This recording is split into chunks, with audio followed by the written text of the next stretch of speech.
Dans cette vidéo, je vais te présenter une application qui permet de passer des PDF en Markdown et d'isoler les images de manière complètement automatisée et en local. C'est parti. Donc si tu, comme moi, travailles sur Obsidian et que tu travailles aussi sur des PDF, tu as parfois eu le problème de déjà, il faut extraire les images des PDF à la main, donc en faisant des captures d'écran, comme ceci. Et des fois, quand tu veux faire des copier-coller, donc tu veux prendre le texte ici et tu veux le coller dans ton application de Markdown, donc pour moi c'est Obsidian, eh bien ça te fait des choses pas terribles. Ça te met tous les mots collés, ça te donne des caractères spéciaux, etc. Donc tu n'es pas super content de travailler sur ton PDF et tu aimerais bien directement travailler sur du Markdown. Eh bien c'est quelque chose qui est possible grâce à l'appli que je vais te présenter et le résultat final, c'est ceci. Je vais l'ouvrir avec mon explorateur de Markdown, donc pas Obsidian. Donc ça c'est un cours de l'école vétérinaire de Toulouse. Eh bien tu vois que c'est pas si mal, hein. On a loupé l'auscultation cardiaque, mais les bruits du cœur sont bien là. Voilà, c'est plutôt bien intégré en fait. C'est parfois même mieux intégré que le PDF en soi. Et ce que tu vois, c'est surtout que toutes les images ont été extraites et sont individualisées ici. Donc c'est assez facile pour toi de venir les insérer dans ton logiciel de Markdown. Et tu verras aussi qu'on peut jouer sur la qualité des images. Alors comment on met en place ce logiciel et quel est ce logiciel qui permet de faire ça? Alors, ce logiciel, c'est Marker. Et donc, qu'est-ce que c'est en soi ce logiciel? C'est des petites IA qui vont venir regarder ton PDF et qui vont dire ça c'est une image, elles vont faire un screenshot et elles vont le mettre de côté. Et le reste, elles vont le prendre, le texte du PDF et le convertir en Markdown. Il te propose de le mettre en local sur son ordinateur gratuitement. Soit tu veux l'utiliser en ligne et lui, il a son service à te proposer qui est payant, qui s'appelle Datalab. Et j'ai pas regardé, apparemment il est moins cher que la moyenne et surtout il est plus efficace. Nous on va apprendre à le faire nous-mêmes en local. Alors comment on fait pour l'installer? Alors pour l'installer, il va falloir utiliser la console. Donc pour ceux d'entre vous qui n'ont pas l'habitude, ça peut faire peur. Donc la console, comment on l'appelle? On dit PowerShell et on fait clic droit, exécuter en tant qu'administrateur. Et donc ça nous ouvre la console. Et donc dans cette console, qu'est-ce qu'on va devoir aller mettre? Eh bien déjà, il va falloir avoir des prérequis, c'est-à-dire qu'il vous faudra Python, pip et PyTorch d'installer sur votre ordinateur. Python, moi ça fait très longtemps que j'ai d'installer, donc je ne pourrais pas vous redire. Moi j'avais installé via Chocolatey, qui est un installateur de package. Pip c'est pareil, ça fait une éternité que je l'ai d'installer, donc je ne sais même plus comment je l'ai installé. C'est assez simple d'installer les deux. Et il y aura juste PyTorch qu'il faudra que vous installiez, qui peut être un petit peu compliqué à installer. Donc avant de commencer à installer PyTorch, vous allez vérifier vos versions, donc en tapant Python V dans votre PowerShell. Donc PowerShell, c'est ça. Et donc si je mets Python V, moi ça me donne ma version 3.12.6, si jamais ça peut vous aider. Moi ça marche pour moi avec cette version. On peut demander la version de pip aussi. Donc moi il me dit que c'est pip 24.2. Et après il y a pip3 show torch. Donc c'est pour montrer torch. Et donc là je suis moi sur torch 2.4.1 plus CU 11.8. Alors retenez cette version parce qu'apparemment elle est plus stable que les autres. Moi j'ai eu des problèmes et donc je vous conseille pour installer PyTorch d'utiliser pip install Torch Vision, Torch Audio, CU118. Donc ça vous pouvez le trouver sur le site internet. Donc je vous ai mis toutes les références sur cette note qui est disponible dans mon second serveur en ligne. Ce qu'il faut vraiment vérifier avec Torch, parce que Torch ne sera pas installé et vous allez l'installer, il faudra vraiment que vous vérifiez que Torch utilise votre carte graphique, votre GPU. Et ça, c'est vérifiable avec cette commande. Donc, comment on déclenche cette commande? On fait Python. Donc ça va faire fonctionner Python. Et on tape la commande import torch. Donc là, il va importer torch.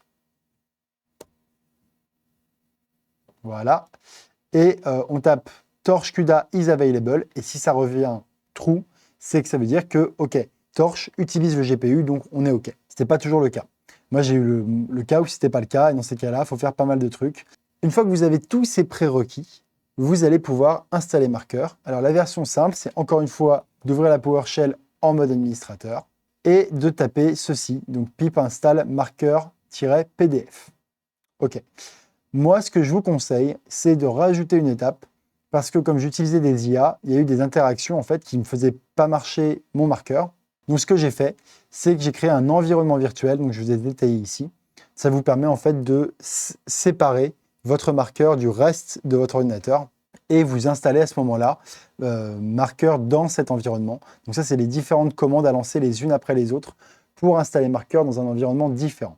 On va partir du principe que vous faites la version facile. Et donc, vous installez Marker. Ce que je vous conseille, c'est de ne pas vous arrêter là et de continuer d'installer aussi pip install Streamlight. Donc pareil, toujours dans la PowerShell, vous installez ça. Et ça vous permet de faire quoi? Ça vous permet d'avoir une belle interface pour interagir avec Marker. Et pour l'appeler, il vous suffira d'utiliser cette commande, donc Marker GUI. Et donc, moi, je vais le faire avec vous pour vous montrer comment ça marche. Donc, ça vous permet de lancer une instance en ligne qui est locale, hein, mais elle va s'ouvrir dans votre navigateur. Donc, vous copiez ça et vous allez l'ouvrir dans votre navigateur.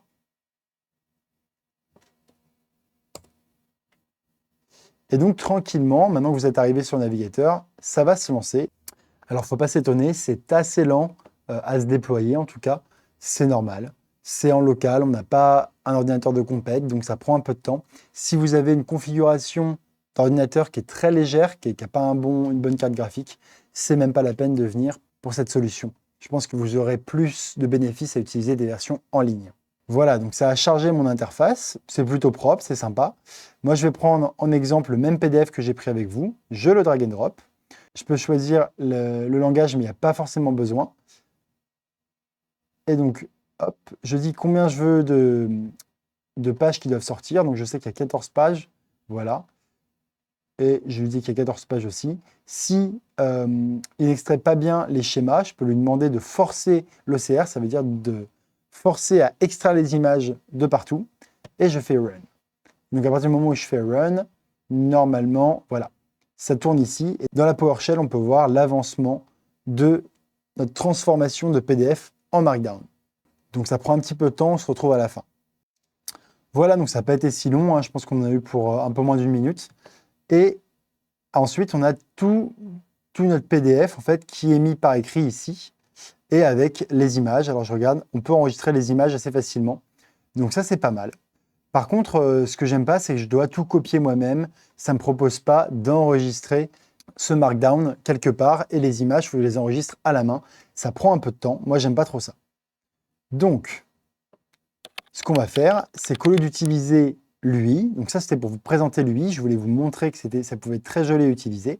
Ce qu'on va faire, c'est qu'on va plutôt lancer Marker avec la console. Alors moi, je l'ai dit, j'utilise un environnement, donc je suis obligé d'appeler l'environnement d'abord. Donc, on va appeler l'environnement. Tac. Donc, je relance ma console, PowerShell. Et donc là, je vais commencer par envoyer mon environnement. Ben, je suis déjà sur le bon environnement, super. Et je vais activer mon environnement ici. Donc là, on voit, il y a Marker Environment qui s'est mis. Donc, ça veut dire que je fonctionne désormais dans l'environnement Marker. Et donc, je vais lancer la commande qui permet d'envoyer Marker sans passer par la belle interface. Et donc, j'envoie. Et donc, qu'est-ce que ça veut dire? Ça veut dire Marker, donc appelle Marker, le logiciel Marker, va à cet emplacement. Donc là, je lui dis, va dans le dossier test Marker sur mon bureau et convertit les PDF présents dans Test Marker. Le fichier Markdown que tu vas créer, tu vas le mettre dans le même dossier, mais tu vas faire ça dans un sous-fichier Markdown. Okay, et je lui ai dit, tu peux travailler sur 4 PDF à la fois, tu fais maximum 10 PDF, et la longueur minimum, ça sera 10 000. On peut jouer avec ça. Il y a plein d'autres options qu'on peut rajouter qui sont disponibles sur le site web. Il explique tous les paramètres. Je ne vais pas rentrer en détail dedans. Moi, ce que je veux, c'est vous montrer rapidement comment ça marche. Et donc, ce qu'on va essayer de convertir, c'est ce PDF, le même qu'on a utilisé pour en ligne, et il va aller le mettre là-dedans. Et ce qu'il faut savoir, c'est qu'il fait il fait un dossier par PDF qu'il crée. Donc, on va le lancer, on va voir comment ça se passe. Je fais entrer. Donc, ça met un petit peu de temps, c'est normal. Il charge les modèles de détection d'OCR, parce que Surya, c'est ce qui permet de faire l'Optical Recognition. Et là, on vérifie qu'il me dit bien que tout se passe bien. Il me dit, j'utilise un PDF. On a un PDF, c'est bon. Il est en train de s'en occuper. Et il y a un process en action parce qu'il n'y a qu'un seul PDF qui tourne. Et donc, il est parti. Donc, il détecte les endroits où il y a du texte et où il y a des images. Et là, il est en train de le traiter. Donc, on se retrouve quand c'est fini. C'est terminé. Tout a été fini normalement. On va aller vérifier ça dans notre dossier Markdown. On y va, c'est le C4 et on va voir. Et effectivement, on a toutes nos images qui sont bien là. Et si on ouvre notre dossier Markdown, on a bien notre dossier PDF qui est chargé avec le texte, les images. Voilà. Donc il n'y a plus qu'à tout importer dans votre fichier Obsidian. Et ça, c'est pas compliqué, il suffit d'aller dans le dossier et de drag and dropper. Voilà, donc j'espère que ce petit tutoriel t'aura permis de découvrir une application qui pourra te servir.